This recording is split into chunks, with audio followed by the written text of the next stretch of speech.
Celui qui a purifié son âme, celui qui a purifié son cœur, a certes réussi et rentrera au paradis bisalam, en paix. Allah Jalla wa Azz, il nous dit dans le Coran, قَدْ أَفْلَحَ مَنْ زَكَّاهَا وَقَدْ خَابَ مَنْ دَسَّاهَا. A certes réussi celui qui l'a purifié et a perdu celui qui l'a corrompu. Rapporté par At-Tabarani, Ibn Jubayr nous dit: j'ai assisté à la janaza, cérémonie funéraire de Abdullah ibn Abbas radiyallahu anhu wa an abi. Et il dit: un oiseau blanc que nous avions jamais vu auparavant est apparu. Et il a pénétré le brancard de Abdullah ibn Abbas. Une fois enterré, cet oiseau n'est pas ressorti. Et qu'est-ce qui s'est passé?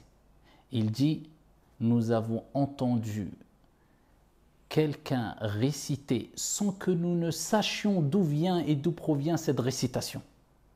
Le verset suivant, où Allah Jalla wa Ala dit dans le Coran: Ya ayyatuha an-nafsu al-mutma'innah irji'i ila rabbiki radiyatan mardiyah fadkhuli fi ibadi wadkhuli jannati. Allahumma ij'alna minhum. Ô âme apaisée, retourne vers ton Seigneur, satisfaite et agréée. Entre parmi mes serviteurs, rentre dans mon paradis. Allah, ya ayyatuha an-nafsul mutma'inna. Ô toi âme apaisée. L'âme apaisée, c'est l'âme qui a été purifiée. C'est l'âme qui était apaisée lorsqu'elle était face aux ordres divins et prophétiques, en toute quiétude. Sami'na wa ata'na. Dans le plus grand des calmes, nous avons entendu et nous avons obéi. L'âme apaisée, c'est celle qui se sent bien quand elle est dans les actes d'adoration, dans l'environnement spirituel. Et elle se sent mal quand elle est face aux actes de désobéissance. Cette âme apaisée, c'est celle qui sera appelée afin de rejoindre son Seigneur Tabaraka wa Ta'ala, satisfaite et agréée, et qui sera invitée à rentrer dans le vaste paradis d'Allah subhanahu wa ta'ala. Cette âme apaisée, c'est celle qui est purifiée de telle sorte qu'Allah Tabaraka wa Ta'ala fait apparaître sur son visage et sa langue la lumière et le bien. C'est pour ça que Uthman ibn Affan radiyallahu anhu wa arda nous disait: personne ne cache en lui son mal sans qu'Allah tabaraka wa ta'ala ne le fasse apparaître sur son visage et sa langue, et d'ailleurs il en va ainsi pour le bien aussi. Allah tabaraka wa ta'ala nous appelle à at-takhliya qabla at-tahliya, la purification intérieure avant l'ornement extérieur. Et ô combien de personnes ont caché leur mal intérieur, ont corrompu leur âme, et ils se sont efforcés de s'embellir, de s'orner extérieurement avec des beaux discours et des beaux habits, mais ils n'ont pas gagné les cœurs, ils ont fait fuir et ils se sont fait détester. Et ô combien de personnes, modestes de manière extérieure et apparente, mais avec un cœur pur et une âme purifiée, wallah, ils ont gagné les cœurs. Et les gens ont vu an-nour, la lumière, à travers leurs paroles et leurs visages. 3 moyens. Il y en a plus, mais je vais vous citer 3 moyens qui nous aideront, Inch'Allah, à purifier notre âme. Le premier des moyens, à ne pas négliger un moyen, une clé que le prophète lui-même, alayhi salatu wassalam, utilisait. Tout en sachant que ce qu'on va citer, c'est la clé de la réussite pour toute chose. C'est de demander à Allah subhanahu wa ta'ala: وَإِذَا سَأَلَكَ عِبَادِي عَنِّي فَإِنِّي قَرِيبٌ أُجِيبُ دَعْوَةَ الدَّاعِ إِذَا دَعَانِ. C'est Allah qui le dit. Pourquoi courir à droite et à gauche alors qu'Allah Azza wa Jal nous dit: et lorsque mon serviteur t'interroge sur moi, je suis proche. Allah est proche. Je suis proche. Ujibu da'wata ad-da'i idha da'an. Je réponds à l'invocation de celui qui m'invoque lorsqu'il m'invoque. Ad-du'a huwa al-ibada. L'invocation, c'est l'adoration même.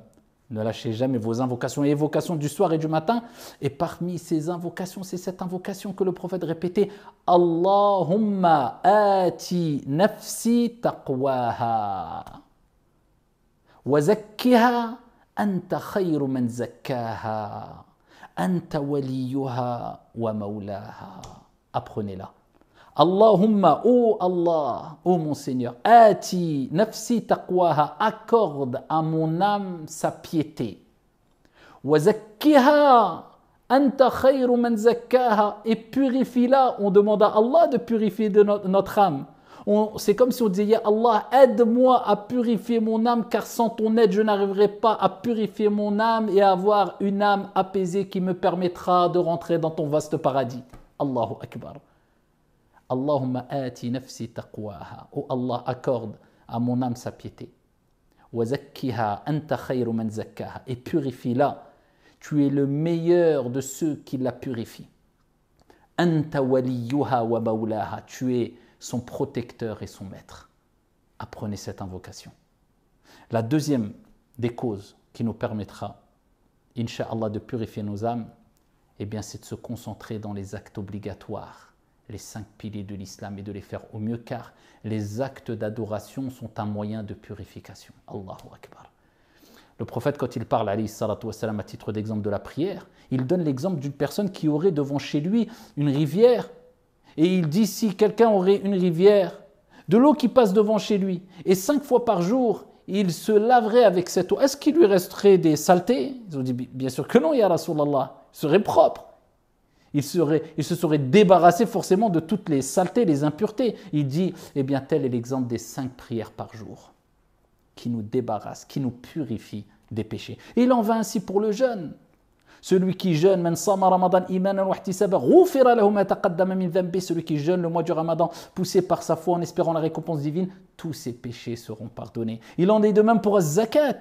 Et d'ailleurs, Az-Zakat, l'aumône est appelé Az-Zakat puisque c'est un moyen de purification. Et pareil pour le Hajj. Celui qui accomplit le Hajj, eh bien, ici, il reviendra aussi pur que le jour où sa mère l'a mis au monde s'il a fait un Hajj pieusement accompli. Et que dire du tawhid, la ilaha illallah, qui est la parole la plus sublime et la plus aimée auprès d'Allah Azza wa Jalla, et qui est la clé de la purification et du paradis.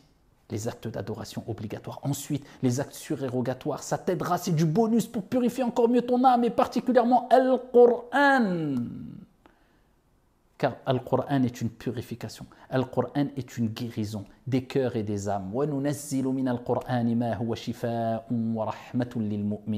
Et on a descendu dans le Qur'an ce qu'il y a comme guérison et miséricorde pour les croyants. Et enfin, la troisième des choses et la troisième des clés, c'est Ayyuhan nas, hasibu anfusakum.